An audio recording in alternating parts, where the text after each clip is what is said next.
Hello friends. Today we are going to talk about files, especially for C programming. So before jumping to what files are, let us take an example. Suppose I am taking a class and I want to take the attendance of my students.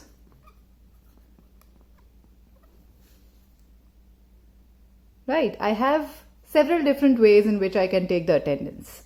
Right, number one, I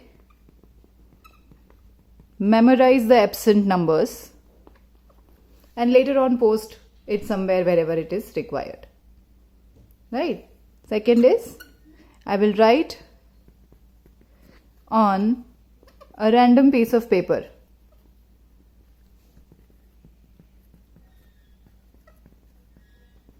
because I cannot memorize, right?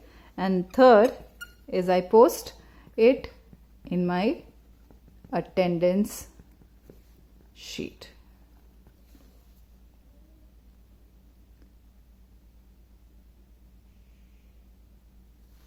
Okay, now when I say that I can memorize the absent numbers for later to use, right? Just after the class, I'll post it somewhere wherever it is required. Right? This is exactly how our programs work. And in case of our program, this memory is something known as RAM. If I keep on memorizing the absent numbers, later on, what will happen is I may forget if I do not post it, right? If I am occupied with something else, I'll forget the absent numbers, right? And my memory will be thinking about and remembering those recent things. That is what exactly RAM does. Whenever a program 1 is running in your device, it has all the variables stored for program 1, variables of P1. Right, in the next moment when program 1 has finished and program 2 is running, the entire memory is used up by variables of program 2. Right?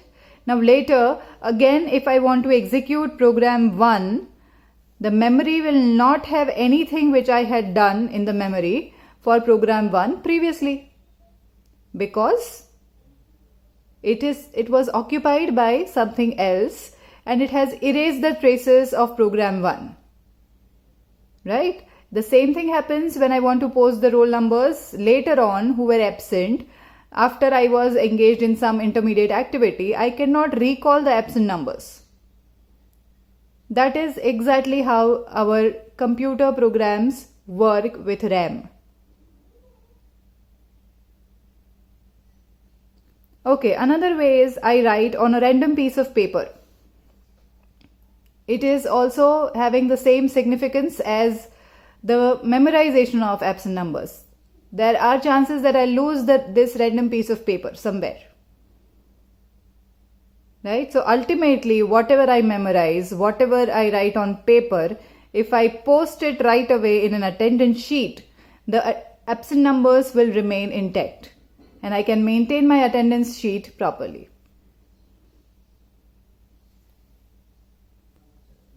To make it clearer, the RAM is just like this doodle board.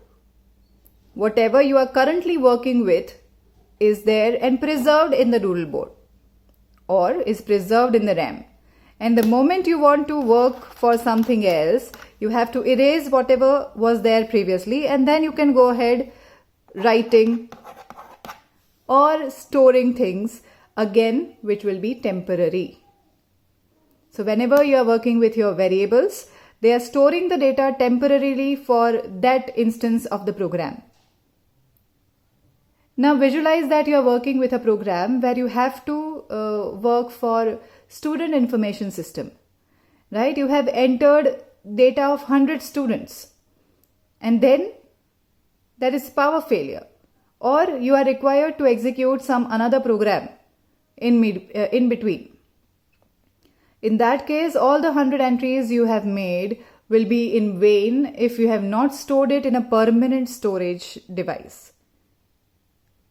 I repeat, whatever you are storing in your programs through your variables is stored in a temporary memory RAM, which is exactly like this doodle board. Whenever there is no free space, whenever there is some another program that comes, or whenever there is power failure, this memory is erased. Right? So for actual programs, right, for actual practical systems, we need the data that we have entered to be stored permanently. Right? So in that case, we have to work with our permanent storage. Right? For real-time applications, it is very much required to store the data that we are entering to a permanent storage. This permanent storage is generally done in the hard disk of your device. The permanent storage blocks in the memory are referred to as files. Right? And this is what we are going to talk about today. Right? What these files are and how we can use them for storing our data for later use. So I have this particular file, right, where there are actually documents or my data which is stored. This is exactly how we store our data physically. The same phenomena is used by the computers to store our data in the file. Right? We may be accessing this file randomly from any page, or we may be having an index where we can figure out where to jump on which page number, or if index is not there, we can turn one page at a time and go and access the file sequentially. Right? So the files that we talk about are either in random access fashion or it is in sequential access fashion. Right? These files are nothing but a named memory blocks, just like variable, right, which may store huge amount of data. Right? It may be of any type. Generally, the type that it contains is referred to as text. Later on, type conversion is done if we have some numeric values or something relevant to that. So when we are using a file, what are different operations we do with a physical file to store our data? The first thing is we open our file, right? So in our program also the same thing happens. We have to open our file first, right? And before opening, the file must exist.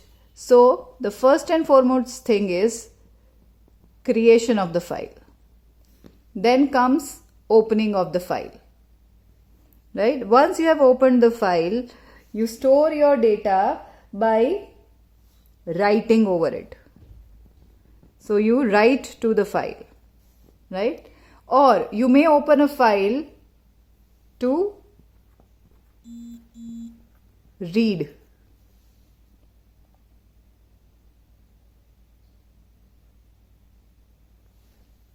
You may move to a particular page if this is the file. So moving or seeking a particular position is what we do when we are working with the files, even the physical files.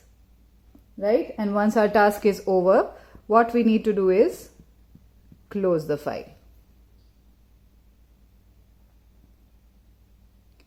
Right? So when we talk of performing file handling task in C program, this is exactly what we will be able to do with our files using inbuilt functions. Right? There will be inbuilt functions which may be related to creation, opening, writing, reading, seeking and closing the file. You can check it in our next video how to use these functions. Thank you for watching.